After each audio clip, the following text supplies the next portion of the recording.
What is it like to perform as Spider-Man in 2012?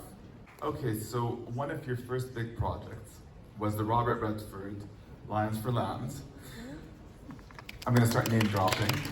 Tom Cruise, Meryl Streep, and then you've worked with Scorsese, Mel Gibson, Lin-Manuel Miranda. and the creativity list goes on. Do you have any character in particular that you love the most? It's like you have to love all your children equally. Pizza Park. Pizza Park. You want to say Spider-Man?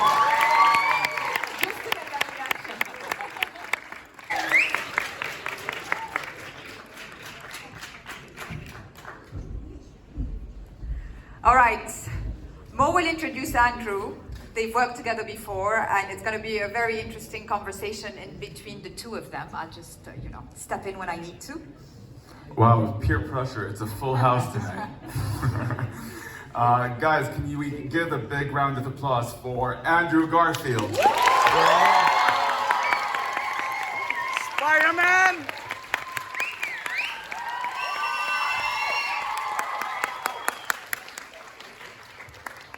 Wow, I'm so happy to be here. So happy to see you all. This is very, very sweet and a real treat for me. This is really exciting. So thank you for having me. Thank you for inviting me. And Thank you. And just like you've put on something so special this last period of time, these last weeks, and it's just so lovely to be here at the tail end of it with all of you. So yeah, very excited to talk about it. Well, first of all, for me, it's quite exciting to see the both of you together because, throughout the years, I've, followed your careers, but I've never interviewed you together, especially 99 Homes, which is one of my favorite independent films. Yeah, you can So let's start with that and your working relationship and how it was to do 99 Homes together. So 99 Homes was a film by Ramin Barani. I think we shot in New Orleans, if I'm not mistaken. It wasn't in Miami, but the story was in the backdrop of the housing crisis. And that's where I met Andrew properly, but we had a mutual friend who has introduced us before in the past, Kevin Turin, who has actually passed last week, a few weeks ago. But yes, we met in New Orleans, and Andrew was incredible in that movie. It was a very beautiful film to work on together for the first time because it was about something that was so meaningful. It was about a large portion of the population of the United States who were suffering from a terrible oppression, basically, during the 2008 housing crisis, and. Yeah, it was an interesting group of us that made this. It was, Ramin Barani, who's an American filmmaker, but of a very, very different cultural heritage as well. And then Mo, obviously, of Saudi heritage, and me of English heritage, and it was this melting pot of a group, and a bunch of people who felt maybe like they were outsiders in a certain way. Telling a story about what it is to be an outsider, I suppose, to be someone who feels like they can't quite access the culture that they want to be a part of, and doing whatever you need to do in order to survive and to thrive. And yeah, Kevin, our mutual friend Kevin, was very, very excited about Mo coming on and being a producer, and it did turn out to be a very, very soulful experience, and I think it's very, very rare to feel like you're making a film that has a kind of a soulful village that is making it. And I don't know, in terms of like any young filmmakers or people aspiring filmmakers in the room, like to create from I suppose a community mindedness that it does take a village to make a film. It was one of my first experiences where every single decision really came from us as a tribe rather than any one individual. It's pretty exciting. And I guess it's the right time to say that those movies are difficult to make, You have to put your heart and soul into them, even when you have a big star attached.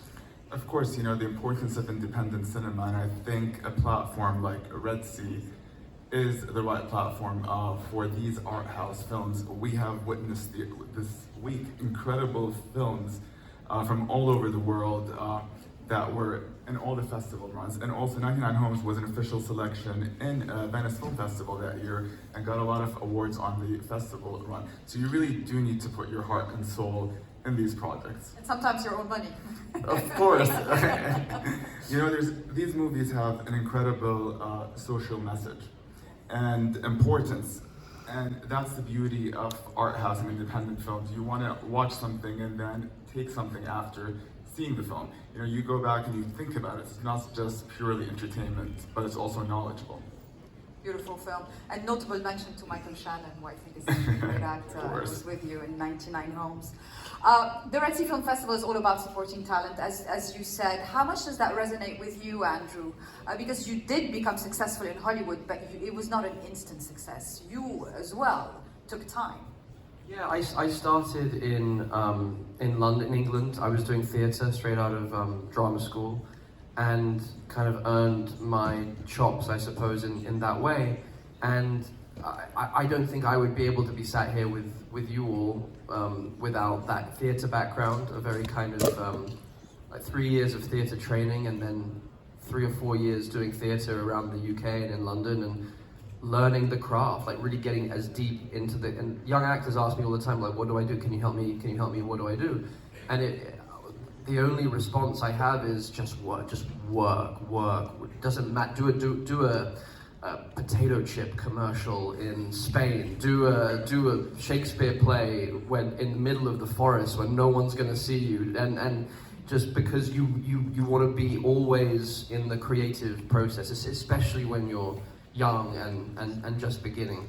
So by the time you do end up on a film set, which is terrifying. It's just terrifying being on a film set. Even I'm 40 years old now, and I still get absolutely petrified. I have a terrible imposter syndrome. I think I have nothing to offer, and so that fear never goes away. is what I'm trying to say. So, but hopefully, if you've been working the muscles enough, by the time you do reach that set, you have enough to fall back on, where you don't just completely fall apart and have a panic attack in front and like waste Mo's money like while we're trying to make a film. Has anyone seen Andrew in a play or in theater? People who see me on stage, that's weird. When? I live in London, but you were in Broadway, which is America. You were on Broadway. So, Andrew, I have to tell you, like, I'm not putting you on the spot, but you're an incredible performer live. I can't believe you've done 6 hours of Angels in America, part 1 and 2 on Broadway, and that was an incredible show. And of course, Death in a Salesman also. So I think you are an incredible actor in the arts of the craft of acting, and have expelled that.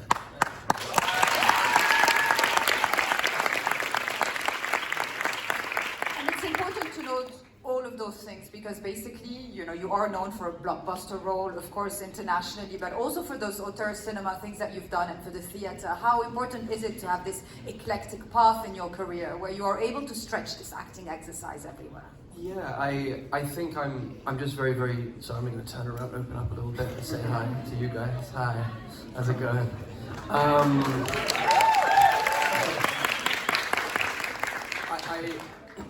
I do consider myself very, very lucky that I've gotten to, I actually did do a Doritos commercial when I was 21, I want to say, and then I was doing, at the same time I was doing 4 or 5 different theatre plays in London at the National Theatre, and I would say that period of time, and I was auditioning for films, so I was, you know, it was just the right mix of being overwhelmed by every single medium and learning, and so again I feel like any opportunity that is given, especially at a young age, we must just grab it and take it and kind of be greedy with getting as much experience as we can get. And I think in terms of theatre, people say that theatre is a dying art form, and they've been saying that for, almost a century now. And I just disagree, and I think people are getting concerned that film is going to be a dying art form, especially with what's coming down the pike with artificial intelligence. And I was talking with a friend the other night who said, well, I don't know if people, like young people, are going to want to see you in a movie anymore, because at a certain point in the next 4 or 5 years, they're going to be able to say to their television, okay, I want to see a movie where I'm the star and Brad Pitt's the other star, and we are in a relationship, but I'm like half horse and he's half chicken, but it's in the style of a Lethal Weapon movie directed by Wes Anderson, and Natalie Portman plays my mother, and Mo El Turkey is in one scene just doing this, and a lot of smart people think that that's coming, but even with that, I think that we are a storytelling species in a way that we want things that are universally relatable. And that's one of the things I feel very inspired by about what you guys are doing here at the Red Sea Festival and in this part of the world that I'm being introduced to, that I have not experienced, is the kind of the transcendent nature of story. We are a storytelling species. It is the thing that doesn't know any boundaries, does not know any country divides, does not know any gender, does not know any sexual orientation. It is the one art that reminds us that we are all connected, like mycelium underneath the surface of the earth, that we all go through the same emotional experiences, just with different clothes. And I think, so for me, it's very, very inspiring and reassuring to be here with hopefully a bunch of young filmmakers and young artists and young actors who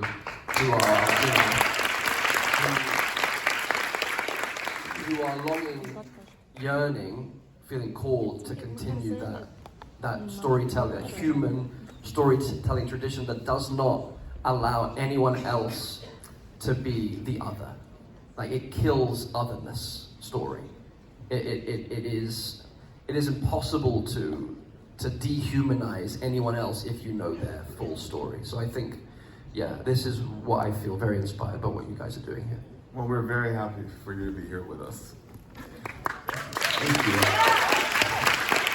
So, going back to you, Andrew. Did you find your own community of rising fellow actors, especially Brits in Hollywood? And how much were you each other's support at that time? There was a lot of articles about these things. Yeah, Eddie Redmayne and Jamie Dornan and Rob Pattinson and Tom Sturridge and Charlie Cox. All the Brits. All the Brits. We do stick together. It's pretty weird. Like in Los Angeles is a strange place for English people. You were roommates, right? Well, they were roommates. I had a girlfriend, actually.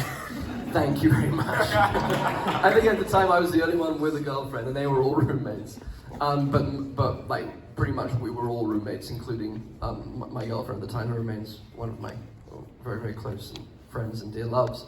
But it was a pretty exciting, privileged time to be in and out of each other's apartments and houses, and sharing drinks at the local hotel, not being able to afford more than one drink per the group, sharing shrimp tacos, like half each, and like comparing which scripts we were reading. Like, it was a very burgeoning, exciting period of time for all of us, and I'm just so excited. I think it's a rare thing where you get to truly be 50-50 with your fellow artist friends, 50% just so excited for them and full of support for them, and then 50% just horribly jealous and envious and wanting to steal everything they have, and why didn't I get that audition, and why didn't I get that? There's something, and to be able to express that to each other is actually quite healthy. To be able to own both and not be in denial that oh no, I'm just happy for you. It's like, no.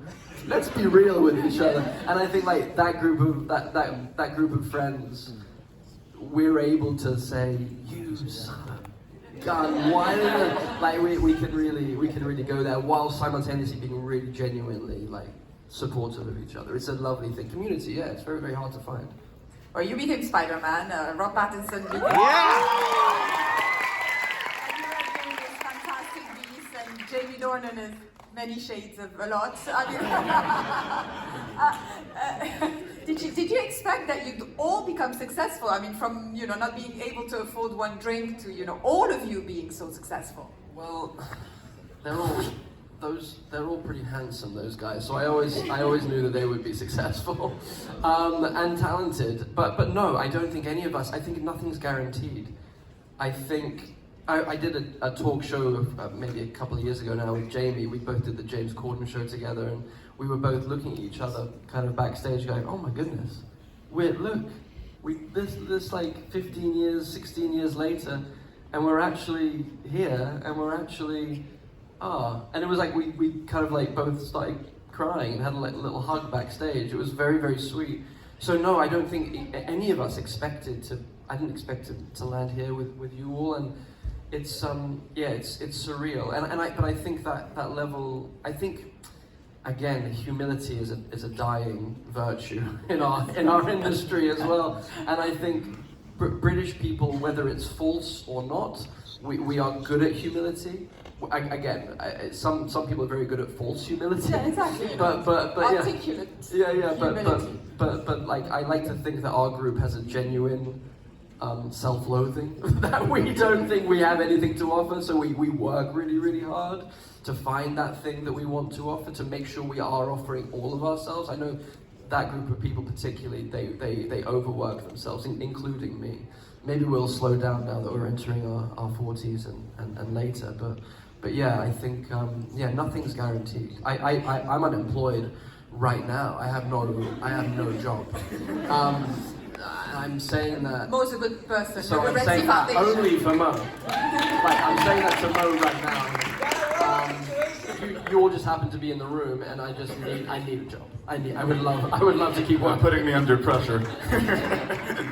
No, so it's nothing's guaranteed. I think that's the beauty of being an artist as well. Being in the creative arts is you're forced to be more alive than someone in a 9-to-5 job. And I'd be like, I wish I could do a 9-to-5 job. I would like love to do a 9-to-5 job.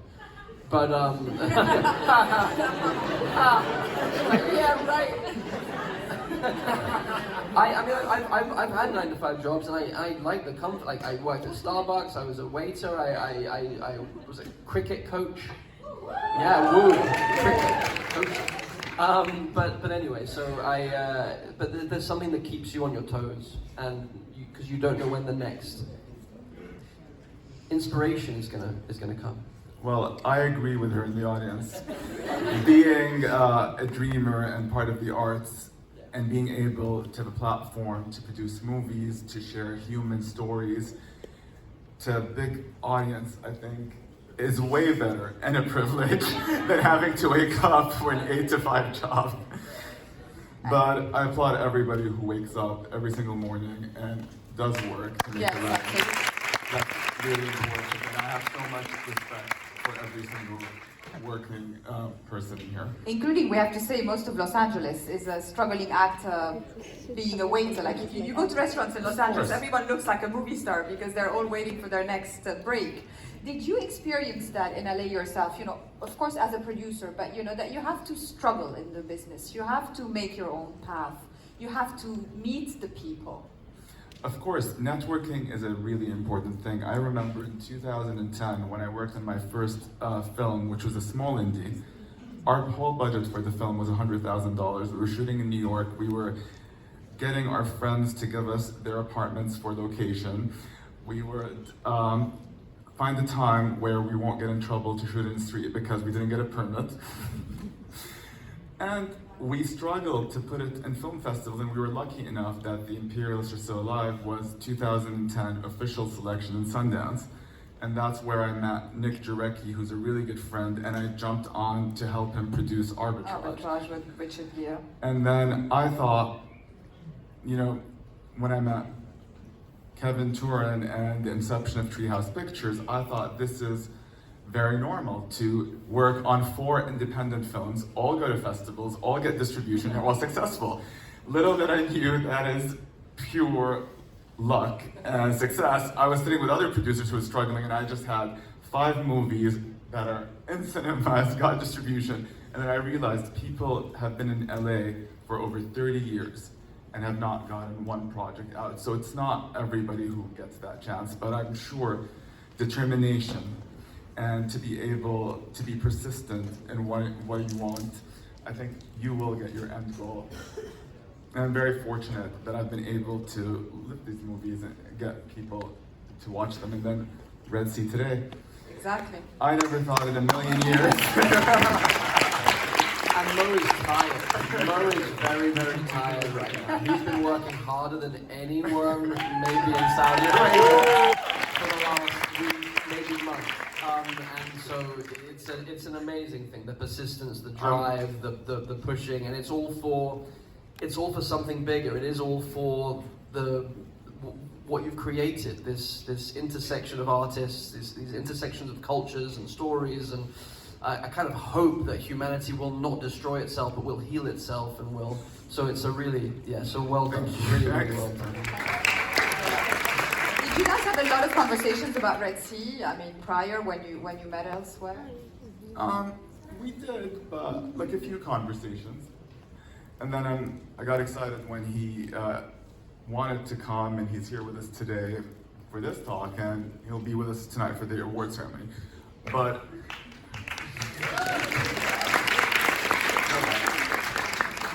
so yes, as Andrew has said, I'm absolutely excited.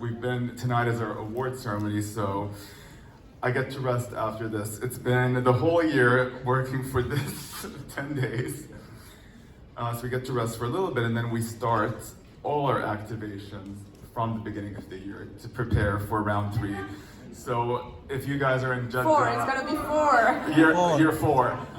So we hope everybody in this room will join us again at year 4, and I really hope you guys enjoyed what we've been doing.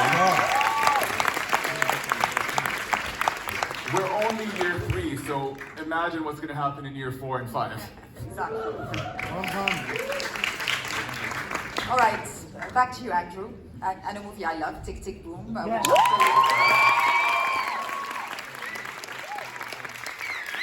And not only with who you were portraying, but also how you were able to showcase all your talents into one role. How much energy consumption are we talking about in those types of roles? And I'm sure the joy compensates. Oh yeah, the joy definitely compensates. And yeah, you give. Well, one gives all of oneself, the whole soul.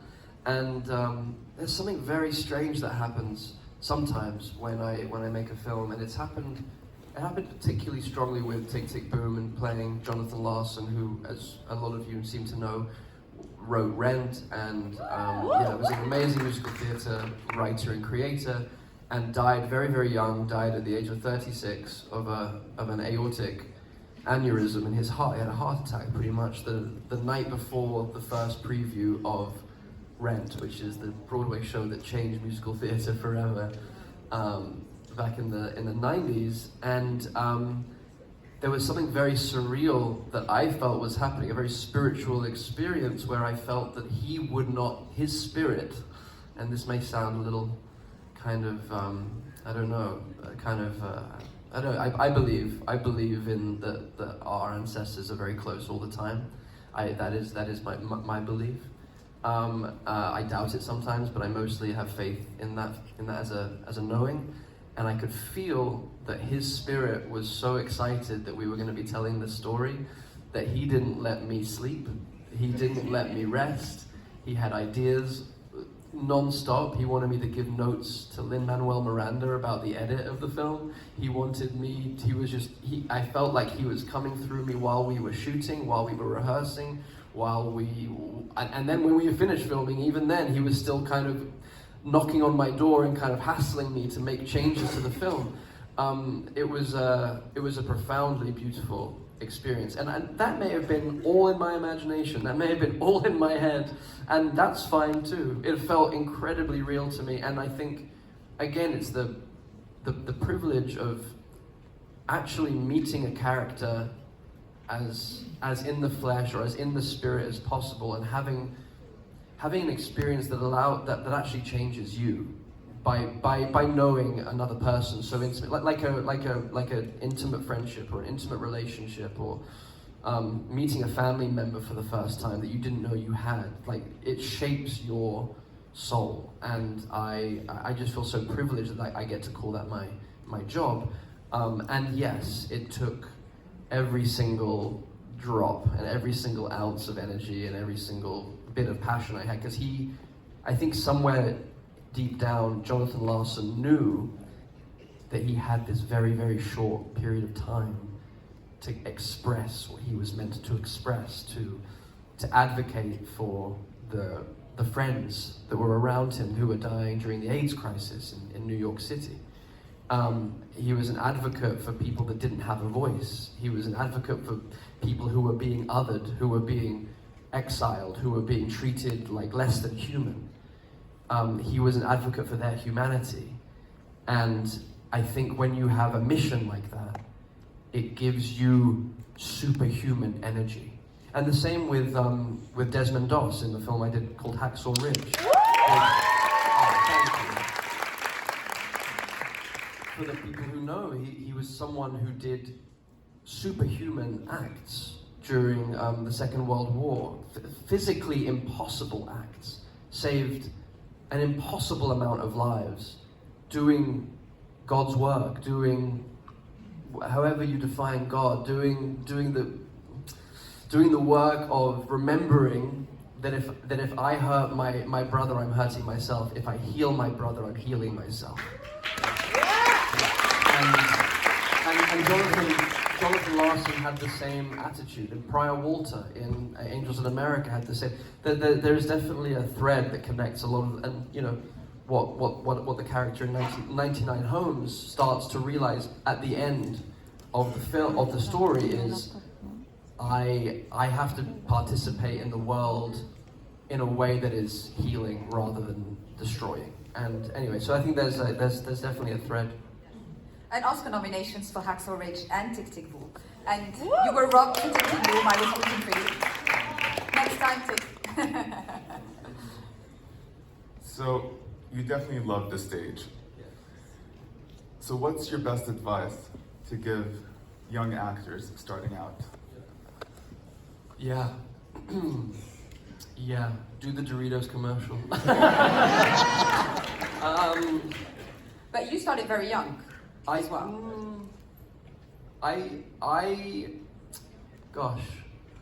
didn't know it was a viable option to be an actor. I was an athlete and I was an academic and I loved being an athlete, but I hated school. And I wasn't strong enough to be a rugby player. I wasn't big enough to be. I stopped growing, and so I couldn't. So I started losing at swimming. I started getting concussed playing rugby. I could only off spin. I couldn't bat in cricket, and also I just wasn't interested in school. So suddenly I was, like a lot of teenagers, lost. I felt very, very lost, and I didn't know that being in the creative arts was allowed. Like, I wasn't raised with that as a knowing, and I imagine that's. Yeah, it's the same everywhere, you know. Yeah. You're either a doctor or A lawyer. or an architect or a lawyer or etc. Oh, by the way, my brother is a doctor, My sister too. and I'm very, very proud of him. But he also just ruined it for me. Like how am I going to compete with that? Like he's like a lung doctor in the Brompton Hospital in Chelsea in London, and he's a genius, and he doesn't even get paid for it. He does it for the love and with the NHS. He does it. He's like socialized healthcare. He's just like a beautiful man, and I'm like, well, I'm like, what am I? I'm just like a clown. Oh, you played beautiful man. No, yeah, exactly. I pretend to be beautiful man. No, yeah, I'm not fishing. You're all very sweet though. But I guess what I'm saying is it was very challenging to feel like I had permission to even have a dream, to even identify that I had that dream. And then it was only in the in the space that I had of letting everything else go and being kind of, I wouldn't say depressed, maybe depressed, sad, lost, anxious, confused, a little bit like Jim Carrey in The Truman Show, where you're like, is this everything? I watch that film once a year. If you guys haven't seen, if people haven't seen The Truman Show, it's one of those, and I think it's a metaphor for all of our lives and about growing into, you know, into the next version of forever growing and becoming more ourselves. Anyway, so I definitely felt that growing up, and it was my mother who really suggested for the first time, have a look at doing something creative. So I tried sculpting and I wasn't very good at it. I tried painting, I wasn't very good. I tried music, I was okay at it. And then you find the thing. Thank God I found the thing, because I don't know what I'd be doing now, and I feel so lucky to be part of an art form and a community that is at its best about bringing the village together, making it whole, softening hard edges, and realizing that I am the other you and you are the other me. Like, so again, but in terms of the advice I would give, it's get in touch with your own gut and find and read a book called Letters to a Young Poet by Rainer Maria Rilke, who is a wonderful Austrian poet who wrote these beautiful letters of inspiration and mentorship to a younger poet. And yes, it's called Letters to a Young Poet by Rainer Maria Rilke, and it's Rilke. And so for any young artist, whether you're an actor, or a filmmaker, or a writer, or a poet, or a painter, I would suggest reading these letters, because they give you a lot of inspiration.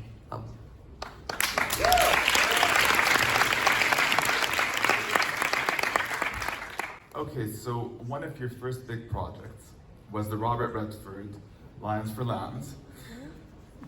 I'm gonna start name dropping. Tom Cruise, Meryl Streep, and then you've worked with Scorsese, Mel Gibson, Lin-Manuel Miranda. and the creativity list goes on. Do you have any character in particular that you love the most? It's like you have to love all your children equally. Peter Parker. You want to say Spider-Man? Just to get that reaction. I mean, I've loved Spider-Man since I was 3 years old. You had the backpack. I remember in one of our interviews, That's you told right, me you had yeah. the backpack going to school. Yeah, and it was my first Halloween costume when I was 3 years old. My mum made out of felt. Yeah, she made an amazing costume. It was incredible. So yeah, you know, I can't choose a favorite child. I love all my children. I do love all my children equally. Actually, there's a few I would rather not had, but like, we're not going to talk about that. But the majority, I'm very, very happy to say, I feel very, very connected to, and even the ones that I was so excited to not have to do anymore, they taught me a lot. You know, I mean, like it was so. It was doing 99 Homes was a really beautiful experience, and it was hard. You know, it was painful to shoot those scenes and the eviction scenes, whether we were being evicted or whether I was evicting other people. Like, it was very in the muck and in the mud. It was painful, but there was a lot of that's the only place where the healing happens, is down in the wound. But I do have to say the things that come to mind when you ask who my favorites. It's definitely Jonathan Larson, it's definitely Desmond Doss, it's definitely Peter Parker, it's definitely Eduardo Saverin in Social Network. And then the stage work with Angels in America and Death of a Sales. Like, I'm just very, I could retire quite happily, and I might. Especially I'm tired too. under the banner of heaven, that kind of. Oh yeah. Yeah, you have a great archive. Yeah, so if you want to I'm retire. done. I'm done. It's over. Officially. No, I'm kidding. Do you feel that directors taught you a lot? I mean, you know, Mo mentioned Lions for Lambs, and it was Robert Redford and Martin Scorsese and all those big names. Basically, it's not the small caliber people. How much do you learn about those from them? Oh yeah, it's so crazy. It's by osmosis. It's just by being near to the person. They're not. What I learned from all of those masters is a great filmmaker has to be confident enough to collaborate with their fellow artists. If you have a filmmaker that just wants to be a puppeteer and control every single aspect, you are stifling the creativity of tens, sometimes hundreds, sometimes thousands of amazing artists that could just make you look better. And Scorsese wants everyone's input, Mel Gibson wants everyone's input, Fincher wants everyone to bring their best. Lin-Manuel was like, I will film whatever you do, just go do it. And then he gets the credit for it. And of course, as he should, as the leader of the ship. But that confidence to collaborate, I think, is the thing if ever I find myself directing, which I would like to do at some point, I hope I have that ability to honor the tribe, to honor the community around me, to bring their most impassioned work. And you'd be an actor who's a director, which I think is a plus, because you're in tune with the sensibility of an actor, right? Yeah, and I think that's what happened on the first film I made, which was Lions for Lambs, which no one's really seen, which is absolutely fine. I've seen it. But it's so Robert Redford was directing as well as acting, and I all of my scenes were with him across his desk, and I remember my first day, I was so nervous, I was so scared, because it was my first day on a film set, and I'm with Robert Redford, and he starts on his coverage, he films himself first, because he wants me to warm up, and he finishes his first take, and he acts it, he finishes it, and he says, cut, and he looks at me, and he's like, how was that, what do you think?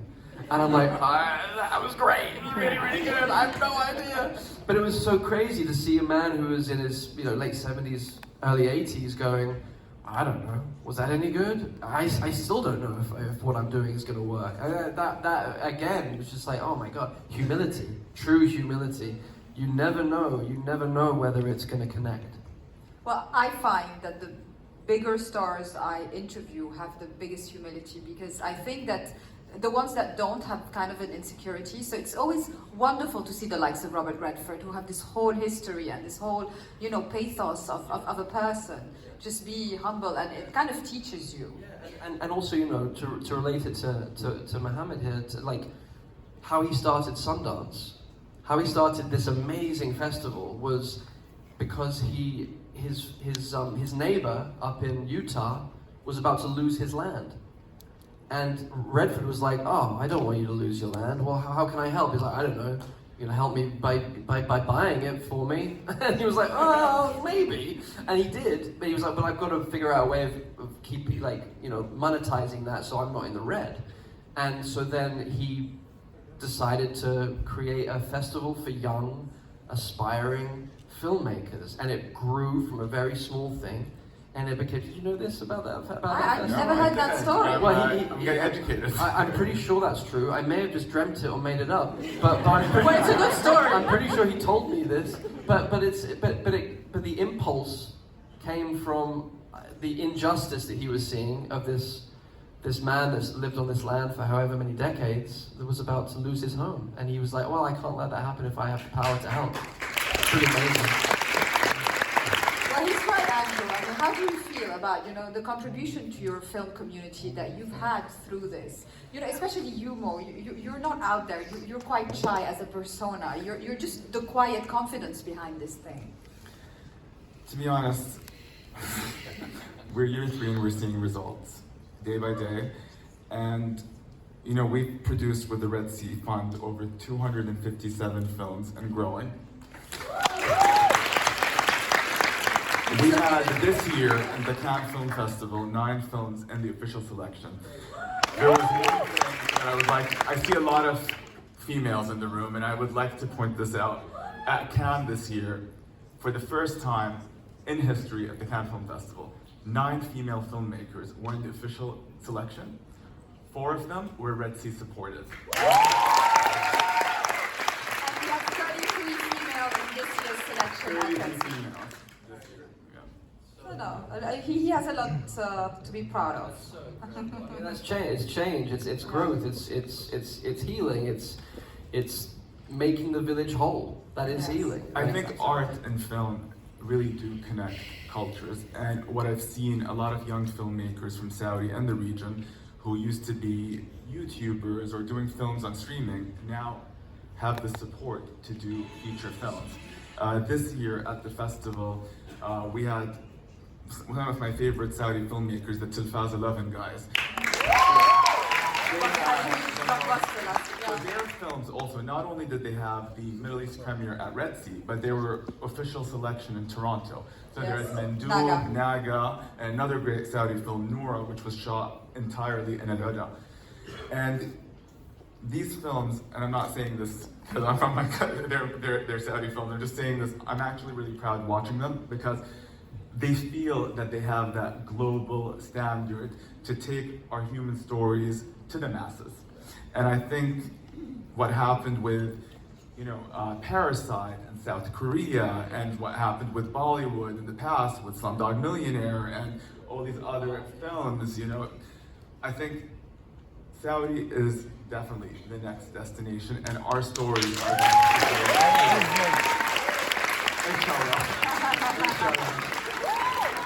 Before I open the floor to questions, my last question is about fame for you as well. As I said, Mo is... I love fame. I know you do. No, I'm kidding. No, You definitely do. you really adore fame, and you're always under the limelight. That's why I do it. It's the only reason I do it. Well, it's actually a little bit of the opposite, ladies and gentlemen. I mean, you're a little bit of the shy type of an actor, especially when it was like the huge kind of spotlight on you with the roles like Spider-Man. How did you deal with it? Because it's not naturally your, I don't. Yeah, it's. I admire young actors that I see now, who can withstand the heat, withstand the light, and kind of embrace it. I find it very. I'm like, wow, how are you doing that? Because I'm now 40 years old, and I'm only now I feel now only like I know myself enough to be able to withstand that level of attention, that level of people's projection, that level of expectation, that level of people's need, or because I think for young, for me anyway, I'll speak from my own experience as a 20-year-old and as a 30-year-old. I knew that I needed to protect myself. I knew that I needed to concentrate on my craft, concentrate on the work, concentrate on the story, making the story the thing, and to concentrate on becoming whoever this person is, If I'm not in touch with all the parts of Andrew, that I'm not able to find the parts of Desmond Doss, or find the parts of Jonathan Larson, or find the parts of Peter Parker or Eduardo Saverin, I needed to find me first before I was able to offer myself sincerely as a human being in a public position of power, in a position of profile and limelight, and only now, or in the last few years maybe, have I felt like I'm strong enough to be able to sit here and to be able to offer myself in a way that feels like sincere and strong and grounded and put together enough where I'm not going to dissolve or abandon myself or try to make, to offer my sincere true self. And I think it takes a while for us as human beings to, I think our 20s are for that. So I really admire the young actors who I see right now who are doing that in public. I think it's hell. I think it's really, really hard, and I think it's deeply unfair that young people are judged so harshly for honest mistakes that we all have to make in order to become human, in order to become, you know, if my mistakes were, from my 20s were aired in public, none of you would be here right now. You would be so shocked. Like I murdered people. No, I'm just kidding. I'm kidding. I didn't do anything too tough. What is it like to perform as Spider-Man in 2012? Oh, at the beginning, yeah. I loved it. I was so scared because I felt so much pressure because it was my favorite character since I was 3 years old. I didn't sleep very much. I was in the gym a lot. I was eating soup and berries, and I was training in parkour and gymnastics and yoga, and I was helping rewrite the script. It was really an intense time, because again, it's like, just like for you, you know, it's like I was imagining myself in the audience as a 13-year-old or a 5-year-old or a 7-year-old, and I'm like, oh my god, that is the most pressure I could put on myself. Imagining me as a kid looking up at that screen going, I need to feed, I need to nourish that child. I need to give him joy, I need to give him love, I need to let him know he's not alone, I need to reassure him that he's extraordinary and ordinary and that both things are okay. I need to tell him that he can make mistakes. I need to tell him that he's very, very powerful, and I need to tell him that he needs to think about other people. It was like the pressure of being a father to a gajillion young kids in the audience. That's how I internalized it anyway. But I also just had a really, really good time and loved it, and loved wearing the suit, and loved like working with the other actors and the director, and oh, it was a dream come true, man. It was just a dream come true. Yeah, the lady right here in the second row. Can we give her the mic? Here, she's right here with the, I think, red hair. No, red hair next to you. Hi. I just want to say, number one, I've been a fan for like years, and like seeing you here is like so crazy to me. And I also wanted to say, like, you know, when they did the like newest Spider-Man movie with all 3 Spider-Mans, how did it feel to like embody the character again, like after so many years of not like, you know, playing? Yeah, no, thank you, and that's very sweet of you. And I'm very, very happy to be here as well. It's crazy for me as well. It's really crazy for me.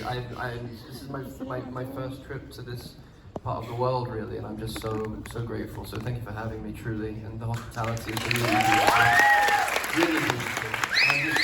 I'm so excited to actually find out about this part of the world and forgo any preconceived notion, just be curious. And so far the warmth has just been unbelievable. So doing the most recent Spider-Man was kind of just heaven. It was because the pressure was off of me and Toby. Like the pressure was all on Tom, and we were just there to kind of like have a fun time, really. And no, but it was I keep coming back to healing. For me, because it was an opportunity for me to tie up loose ends of my Peter Parker's story, and especially the moment when the filmmakers told me about the saving MJ moment for saving Zendaya. When they told me about that, I got like goosebumps all over my body, and my like tears came to my eyes, and I thought, well, that's perfect. That's reason enough to be a part of this. And then outside of that, it was a really fun one, because John Watts, the director, just lets you improvise and lets you play, and he wants it to be as alive, spontaneous as possible. And I think until all 3 of us were in the room rehearsing and figuring out what we were going to do, there was no way of writing it, and that was the beauty of it, is that every single one of us brought our own version of that character, and we didn't know how they were going to interact until they were actually interacting in the room together. So it was a real voyage of discovery. It felt like you were making a low-budget short film with friends, but it was the biggest movie in the history of movies. So it was pure play and pure pleasure for me. Over here. One more question. Come on, Andrew. Hey, Spider-Man fan here. Okay, let's give this side a chance. And the gentleman here who's standing. I'm sorry to the others. It better be a good question, man. There's a lot of pressure on you now. Hi, it's Khalid. It's an honor to ask you or talk to you, Andrew. How does it feel when someone tells you that you are the best Spider-Man? And how is it if we told you no, it's not you?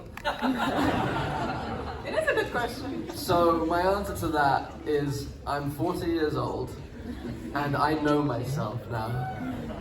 And so if you love me, you love me, and if you don't love me, that's your loss.